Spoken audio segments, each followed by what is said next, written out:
I thought I would do something that's a bit more interesting today. Now, quick question, the clock is a presentation or Q&A included? Either way, I think it's just the presentation. All right, so today I wanted to do something a bit interesting, right? This is my Twitter handle. You can tweet at me if you have questions. But what I wanted to do is, how many of you guys are here are affiliates? Good amount of you. How many of you guys here are companies with offers? All right. And I'm assuming some of you affiliates, once you guys get big enough, you guys create your own offers, correct? So I wanted to do something fun in which we take a look at landing pages that you guys are familiar with, and I critique them. Because if these are the landing pages that you guys are driving traffic to, whether you're creating your own offers or you're driving traffic to other people's offers, you can then end up giving them these tips to boost the conversions. Because if the landing pages convert better, what does that mean? You make more money. And I know you affiliates love that money. Probably more than anyone else I know. Every time I go to affiliate conferences, everyone's like, how do I make $20,000 a day or $20,000 a month? Then they get there, they're like, I want to make $20,000 a day. They get there, they're like, I need $100,000 a day. It's never ending. I was just at another affiliate event, and then they asked, once they got there, they're like, how do I save the money and not pay taxes? Then everyone's like, move to Puerto Rico, right? You guys don't have to do that. Just focus on landing page optimization. So let's first take a look at this bad loan page, right? People have bad credit, they need loans, and it's hard. And this landing page has call to actions, has some text, has some little, buttons or images that show the steps, even talks about the requirements, then has some small print that's, for you guys, because the screen is big, it's probably easy to read, but normally it's a bit hard to read. Then they even have a map of where they operate.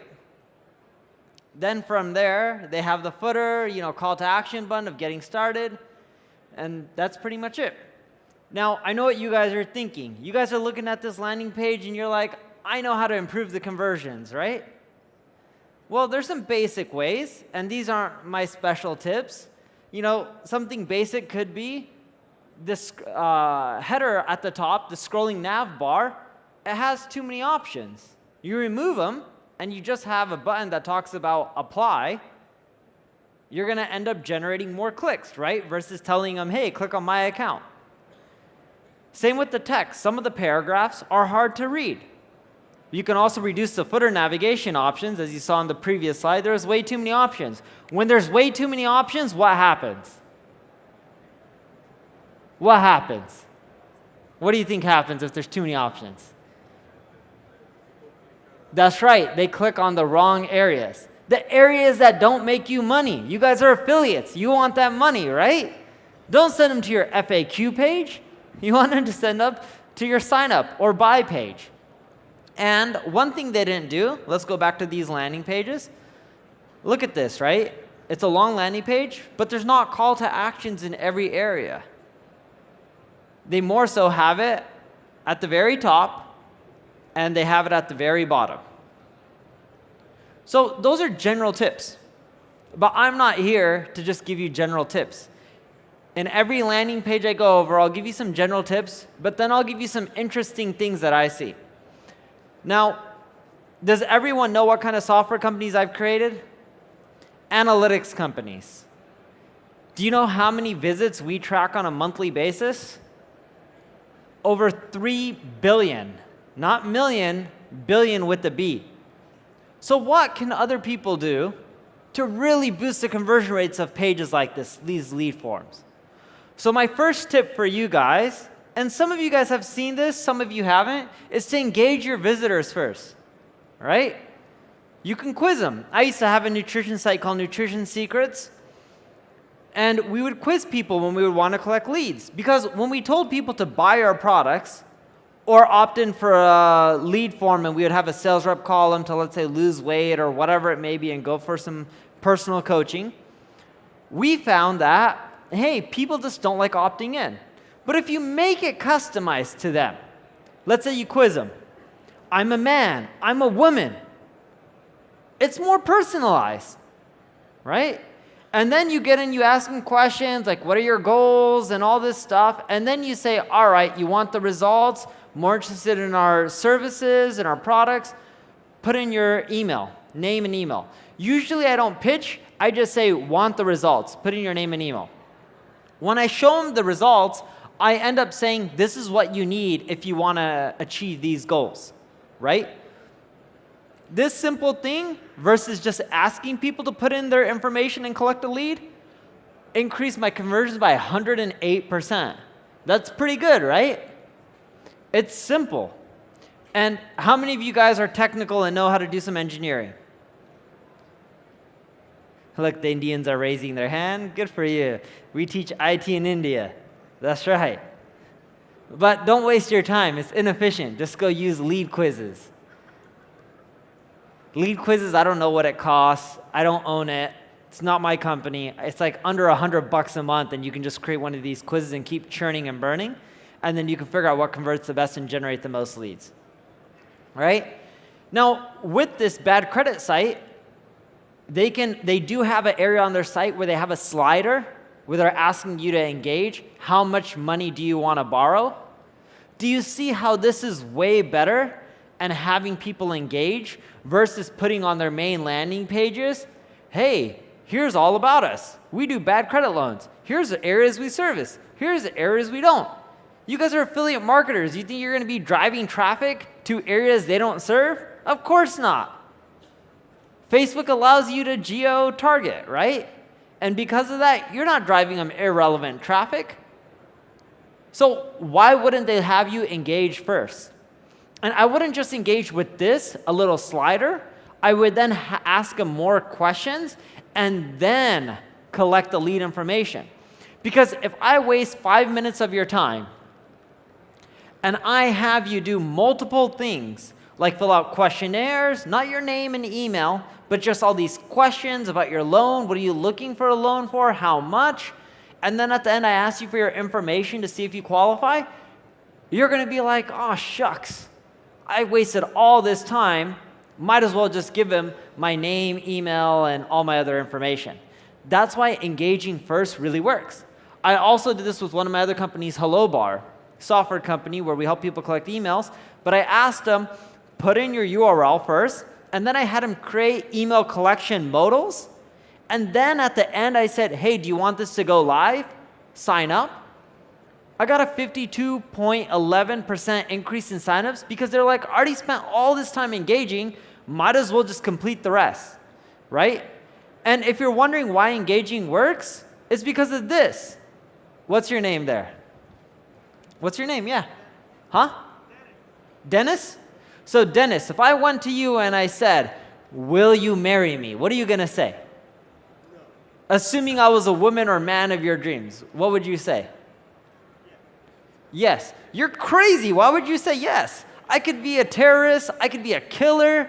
I could be anything. I could be a clingy person. I don't know, right? But you get the point. In most cases, you're saying yes right now, but in most cases, what would you say? No. And why would you say no? Because you don't know me. That's the same with your visitors.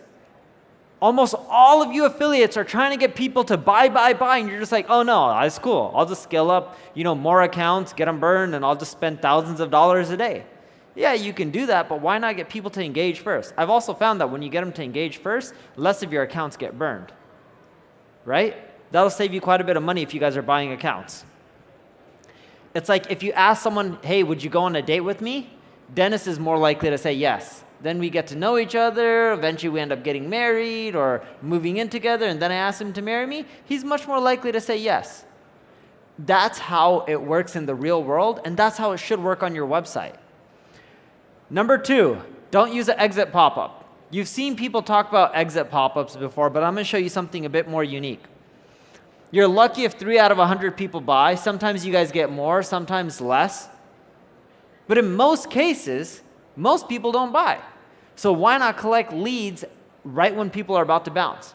On a desktop, what I did was I created an exit pop-up, but I made my background of the exit pop-up a GIF. You guys are familiar with GIFs, those images that move.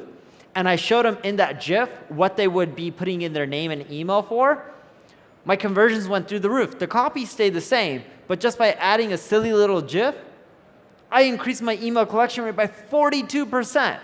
That's crazy, right? And then you do remarketing and you get people to start buying. I don't know what it is about affiliate marketers. Most of them just want people to buy. Collect emails for all the people who are going to leave. It's a great way to generate more sales. And here's a crazy one for all of you guys who love mobile. This is the highest converting lead opt-in that I've seen on mobile. This is for a site that teaches you how to grow your wealth. And it says, how rich are you ready to be? So the slider is dollar signs. And I'm on my iPhone and I know the screenshot's ghetto. I'm too cheap to buy a nice iPhone. I still have the 5. And you have to slide all the way with dollar signs. And once it goes to the end, you can click the button. That little simple trick accounts for 16% of the leads. Now, let's go over to the next landing page. Have you guys all heard of Babbel, the company where you do translations, you learn different languages? Their landing page, they like using blog posts. 10 of you affiliates, how many of you guys drive traffic to, I don't know what you guys call them, like those blog posts, those fake content sites that you guys create that say CNN, and then you remove all the navigation and stuff. You guys know what I'm talking about, right? And look at Dennis, he's laughing. How many times do you do that a day? A lot. I met someone yesterday, he's like, yeah, I have a whole team of 4 people. I'm like, what do? They do all the media buying? He's like, no, they just create fake stories. So-and-so was ready to quit Double Down Casino, and what happened next will shock you, right? I made that up. Don't be good jacking that. If you do, give me my affiliate rake on that. I'm kidding. You guys can keep it. But this page keeps going. It's just content, let's go button, some ads on the sidebar. Look at this. Articles you may like, right? They're showing you other articles, and then comments. So some basic tips. Sticky navigation doesn't have a benefit. It just has try Babbel. Why should I try it? There's no benefit in there. This is all basic stuff. Remove articles you may like section. Why would you send them to another article when you want them to get them to buy, right? Another basic tip, highlight the comments that are the best ones. And of course, have call to actions within the blog content. If people are reading your blog content, that's where their eyes are going. Your call to action shouldn't just be in your sidebars. Put them in your blog content. You'll get 3 to 4 times more clicks. It's the simplest thing. I don't know why people don't do it. This is all basic shit. So now let's go over what I would have done if I was them. Again, I'll always give you my unique tips. So my third unique tip for you is use GeoIP. You know all those dating sites? You feel warm and fuzzy because you're you see copy, let's say if there's Match.Bangkok, I don't know what dating site they have here, or Match.com. There are 1,632,000 single people in Bangkok. What are you waiting for? You see when they do that warm, fuzzy, GeoIP targeting within their copy, it converts better, right? And of course, here's another example from a guy who sells people how to make money online. I'm determined to create a millionaire trader in Las Vegas. My only question is, will it be you? People started going out. They're like, oh, I'm in Henderson. It's right outside of Vegas. Can I still qualify? Please let me in. Expedia uses this. When I'm on Expedia and I was in Los Angeles, it automatically populated Los Angeles. It showed me flights to New York, right? And it even shows me details below of the most common flights I'm probably likely to take because I'm in Los Angeles. No one's in Bangkok and be like, oh, I want to book a flight from Vancouver, Canada to Los Angeles, right? They're usually going to leave from the city they're in. Not always, but in most cases. This all helps boost conversions. So we tested this on 5 landing pages, and it increased sales by anywhere from 12.49 to 27.57%. Now, if I was Babbel, and this is the example I'll give for Babbel, why don't they include products based on IPs? For example, in Brazil, you know what the most common language that they want to speak is? I did the screenshot of Babbel when I was in Brazil. They should have showed me English as the main language. Only 2 or 3% of people in Brazil speak English. It's the most common language that they want to learn because then they can make money on Upwork and all these sites and then have the money in Brazil. But they should be showing me the products that I most likely want to learn based on where I'm coming from, my computer's IP, right? And that's what Babbel should have done, but they didn't. They should have shown the most popular languages based on IP. Simple way to boost conversions. Next one, add a checkout bump. This is simple. It's easier to get upsells than it is to get new sales. Tell all of your people that you're driving traffic to add a checkout bump. So on the checkout page, this doesn't decrease conversions. Right when they're buying, offer them a really sweetheart deal where they're getting a steep discount, and you'll notice that you get roughly 15% more in revenue. If these affiliates or these companies can get more revenue from their pages, what does that mean for you as an affiliate? You can get paid out more money. Or if you have your own products, add checkout bumps, you can pay the affiliates out the same money and pocket more profit. So the trick with checkout bumps is speed and automation. If the checkout bump helps them get the product, the service, the results faster in a more automated way, it converts better. Why is that? People are lazy, right? Your checkout bump should be priced at 50% or lower of the main product. You're selling a product for $100, you can sell a checkout bump, but for no more than $50. It has to be cheaper than $50, right? If you can't explain the benefit in the checkout bump in one sentence, it's not gonna do well. Keep it simple. And it has to be largely discounted. Ideally, when I'm selling, let's say, a $100 product, I like my checkout bumps being like $30. It's simple, it's easy, people buy that shit. How many of you guys are gonna start adding checkout bumps to your product pages? Only a few of you? You gotta start adding them. I'll make a bet with you guys, all right? If any of you use these tips and you can't get an increase in conversions, I will give you free advice. I will get on the phone and I'll help you guys out for free. And keep in mind, I have companies like Google AdWords who pay me to market Google AdWords. I get paid by Facebook to speak at their conferences. I will give you free advice on whatever you want if you actually take these tips and try implementing them. Is that a fair deal? That means I'm that confident that this shit works. So now let's go over another product landing page that you guys are familiar with. How many of you guys like selling wrinkle cream? Only a few of you, or have in the past? You guys are like, no, we moved on to flashlights. All right, so wrinkle creams. You see this landing page? It keeps going and going and going and going and going and going. Look at that buy button. It's kind of small for the page. That'll be one of my tips. And going and going. Look at this form fields. Name and phone is hard to read, right? They could have made it a little bit better. Why the heck are they putting United States there and having the damn product being sold in pounds, right? Basic tips. Buy button should be larger. Pricing should be in the currency that the person's coming from. Form field text is hard to read. And this landing page was hard to read on a mobile phone. Make it hard for people to buy. How many of you guys are familiar with Instant Checkmate? None of you? All right, good. So Instant Checkmate is a site that gives background checks. You know you're dating this guy or girl. Most of you guys are affiliates. You're dating this girl. So you go through Instant Checkmate, and they just put up a ton of roadblocks. They just keep saying like, oh, they just keep like giving you more and more pages. Oh, we're finding more information. We're doing a deep dive. What we're showing you may scare you. Are you okay with this? And they make you wait like a few minutes. When you wait a few minutes and they say what you may find may scare you, what are you going to do? You're probably going to put in your information and pay, especially because you love this girl and you're already ready to propose to her, which I showed you you don't do, right? And you're going to put in her all this information and start spending money. So it converts really well. Why? Because you made people go through hoops. If you make people work for shit, they're much more likely to convert.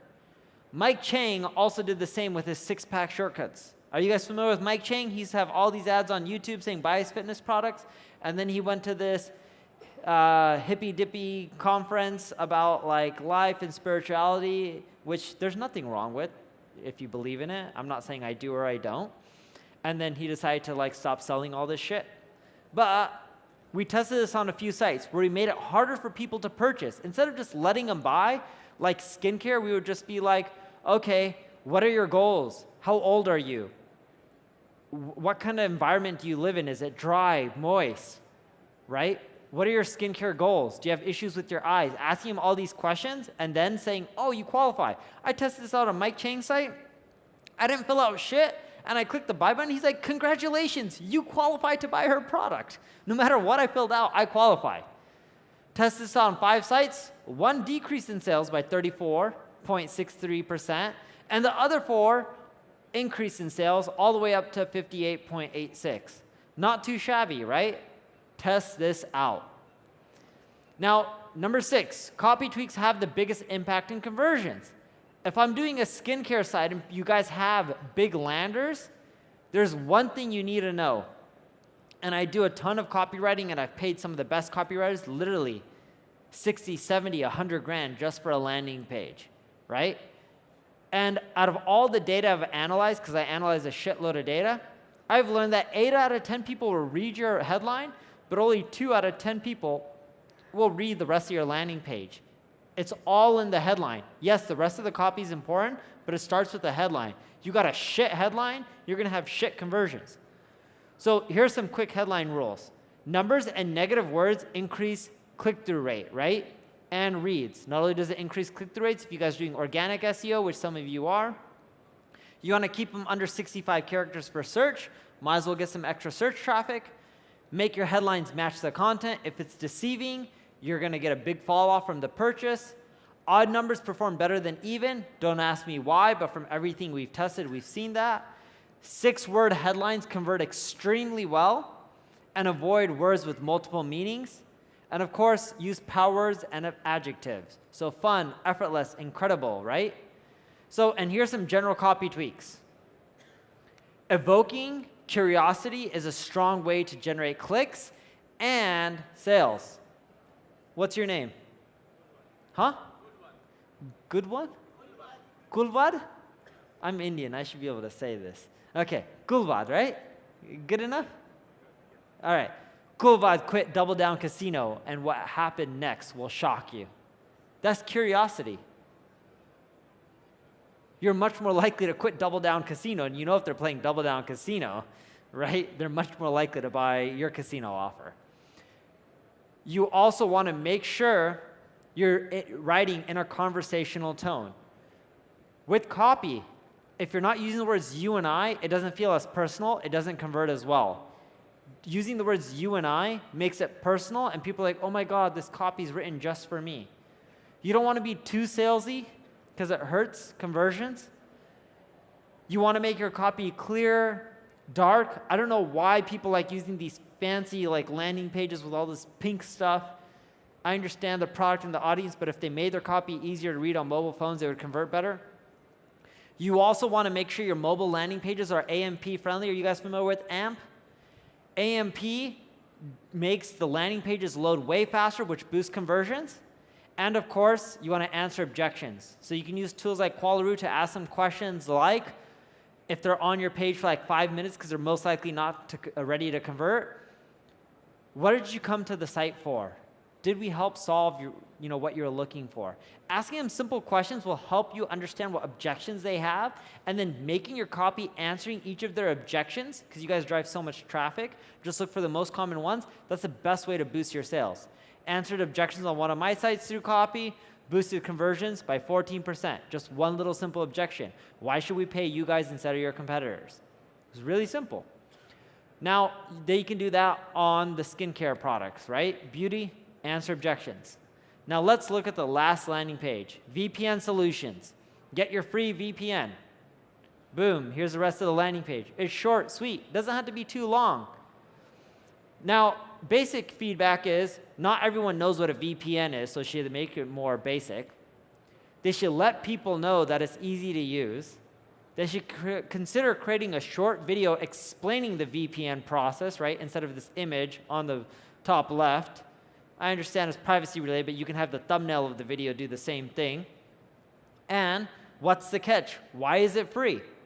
People are going to be wondering this, so you're going to lose a lot of people there. Now, here's what I would do. if I had the VPN page.